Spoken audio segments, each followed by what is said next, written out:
Discipline is not admired the way you think it is. People say they respect it.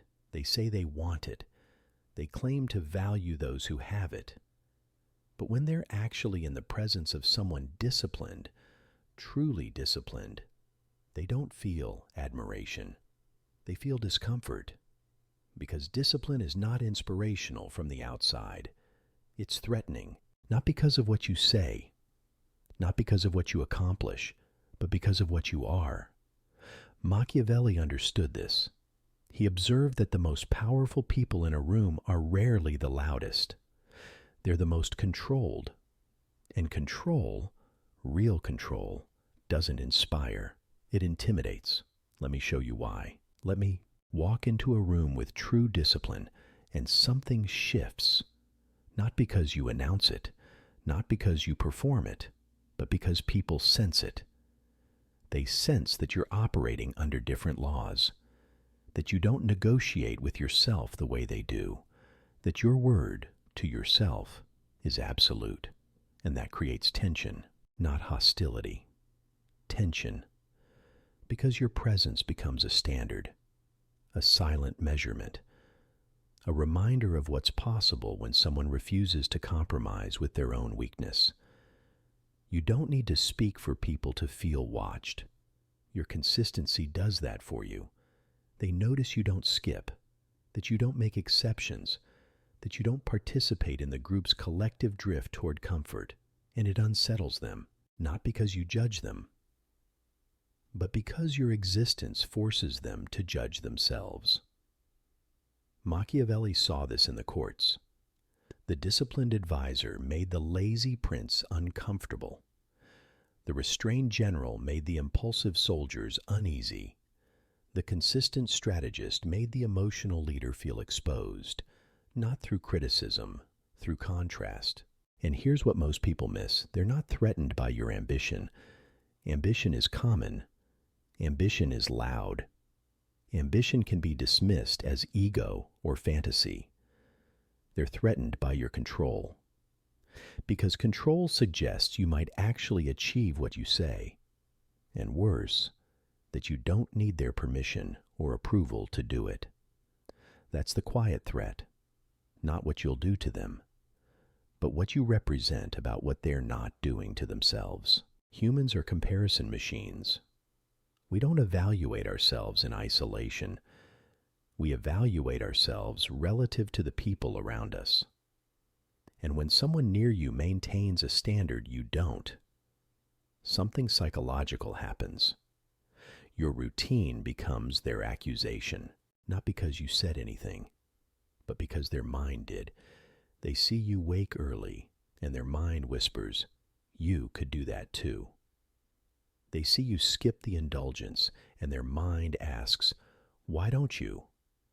They see you stay consistent, and their mind concludes, you're weak, and they resent you for it. Resent, not consciously, not maliciously, but instinctively. Because even kindness becomes pressure when it's consistent. Even generosity feels like judgment when it's paired with self-control. You're not accusing them. You're not preaching. You're not even paying attention. But your existence becomes a question they can't answer. If they can do it, why can't I? And most people would rather resent the question than face the answer. Machiavelli observed this ruthlessly. He noted that disciplined individuals are often hated more than incompetent ones, not because they cause harm, but because they cause reflection. And reflection, real reflection, is painful. So instead of changing, people defend. They dismiss your discipline as obsession. They call it extreme. They say you're missing out, that you're too rigid, that life is short. What they mean is, please stop reminding me of what I'm avoiding. Your discipline doesn't judge them, but it forces them to judge themselves, and that's unbearable. Machiavelli never preached cruelty. He preached mastery, and the first mastery, the one that precedes all others, is mastery of self. He observed that a man unable to rule himself invites disorder, not just in his own life, but in everything he touches, because power is not given to those who ask for it. It's taken by those who demonstrate they can wield it. And the first demonstration is always internal. Can you govern your impulses? Can you delay gratification? Can you endure discomfort without complaint?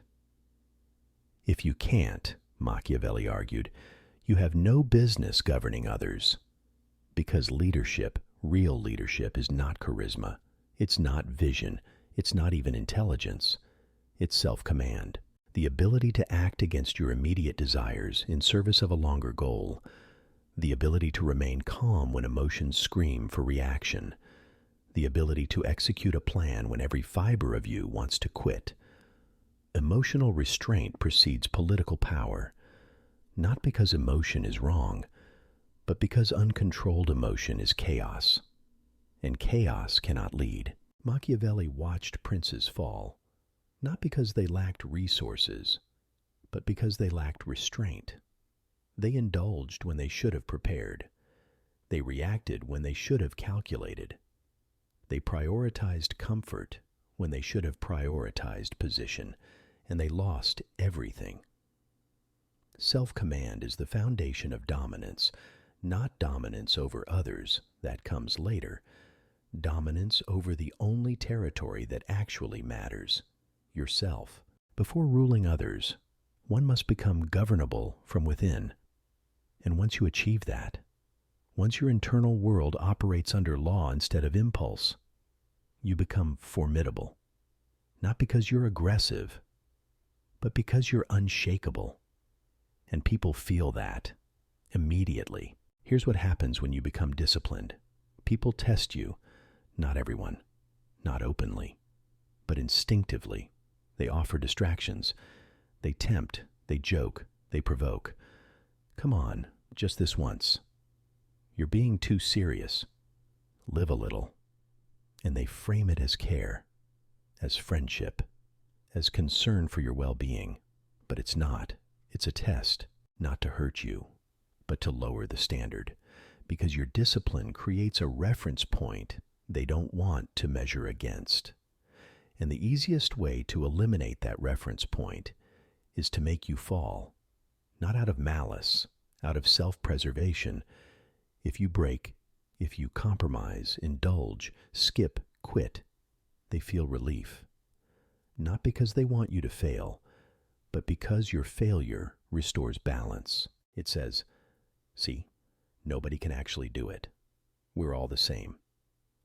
And that comfort, that collective mediocrity, is what they survive on. Machiavelli saw this in alliances. The disciplined ally was often sabotaged not by enemies, but by partners.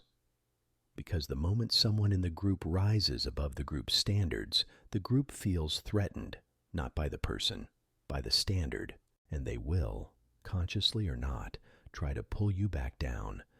Your discipline threatens the comfort they survive on, and comfort, when threatened, fights back, not with violence, with normalization. Everyone does it. It's not that serious. You're overthinking. They're not wrong necessarily, but they're not right either. They're protecting themselves from the question your discipline forces them to ask. And the moment you understand that, the moment you see their resistance, not as hostility but as self-defense, you stop taking it personally, and you keep moving. Real discipline doesn't announce itself. You don't post your goals. You don't seek recognition. You don't perform your routine for validation. You move, whether observed or ignored. And over time, that creates something most people never access: silent authority, not the kind that demands respect, the kind that receives it automatically. Because reliability, true, relentless reliability, becomes intimidation. People stop questioning whether you'll follow through. They assume you will. And that assumption shifts the dynamic. They no longer test you. They no longer offer distractions. They no longer try to lower the standard because they've learned you don't negotiate. And that predictability in action creates something paradoxical: unpredictability in influence. They can't anticipate what you'll do next, not because you're erratic, but because you're not bound by the same limitations they are. They skip when tired. You don't.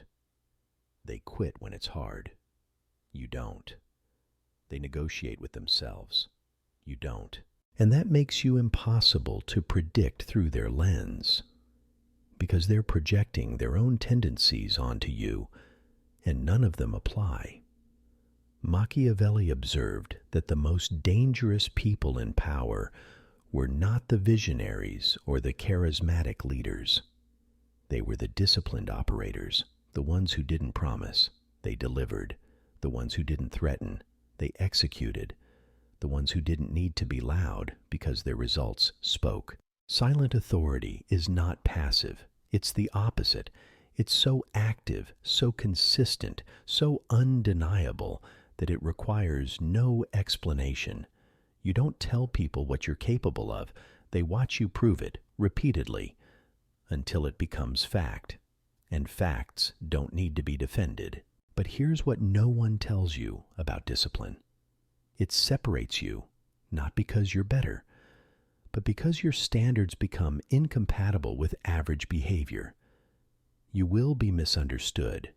You will be labeled rigid, extreme, obsessive, not because you are, but because distance protects others. If they can convince themselves you're abnormal, they don't have to face the fact that you're just consistent. If they can frame your discipline as unhealthy, they don't have to confront their own lack of it. So they create narratives. They psychoanalyze you. They speculate about what you're compensating for, what you're running from, what you're trying to prove. And none of it is about you. It's about them. Because power always isolates before it stabilizes. Machiavelli saw this clearly. The prince who maintained strict discipline was often alone, not because he pushed people away, but because his standards naturally filtered who could remain. Most people can't operate at that level, not permanently, and rather than admit that, they leave, or they attack, or they create distance and call it wisdom. And you have to let them, because the alternative, lowering your standards to keep people comfortable, is suicide. Not physical, but psychological. You lose yourself trying to keep others. And in the end, you have neither the discipline nor the relationships, just resentment on both sides. Comfort wants companionship. Discipline demands solitude, not forever, but for as long as it takes to build something that can't be shaken. And once you accept that cost, once you stop resisting the isolation, you realize it's not loneliness. It's clarity. There's a stage of discipline most people never reach, not because it's impossible, but because they quit before they arrive. It's the stage where discipline stops being effort, where it becomes law. You no longer negotiate with impulses. You no longer debate with yourself. You no longer weigh comfort against commitment. You execute standards automatically, without internal resistance, not because you've become a machine, but because you've aligned identity with action so completely that deviation feels foreign. At this stage, discipline is not something you do. It's something you are, and people feel it immediately. They don't challenge you anymore. They don't test you. They don't try to convince you to compromise. Because they've learned through observation, through contrast, through experience, that you don't bend. And instead of resisting that, they adjust around you. They stop inviting you to things they know you won't attend. They stop offering distractions they know you won't accept. They stop expecting you to operate the way they do, not because you demanded it, but because your consistency trained them. Machiavelli's final observation about discipline was this: The disciplined man does not need to enforce respect. His actions enforce it for him. He doesn't need to defend his choices.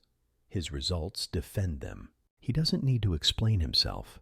His life explains him. And at that point, discipline is no longer intimidating in the way it was before.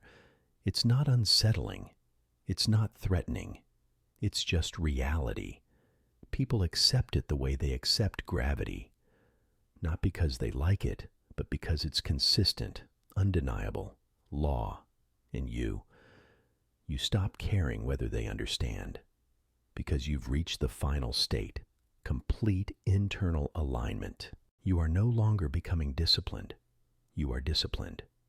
And nothing, no temptation, no distraction, no social pressure can pull you out of that. Not because you're resisting, but because there's nothing to resist. You've become governable only by your own law, and that is the discipline that intimidates others.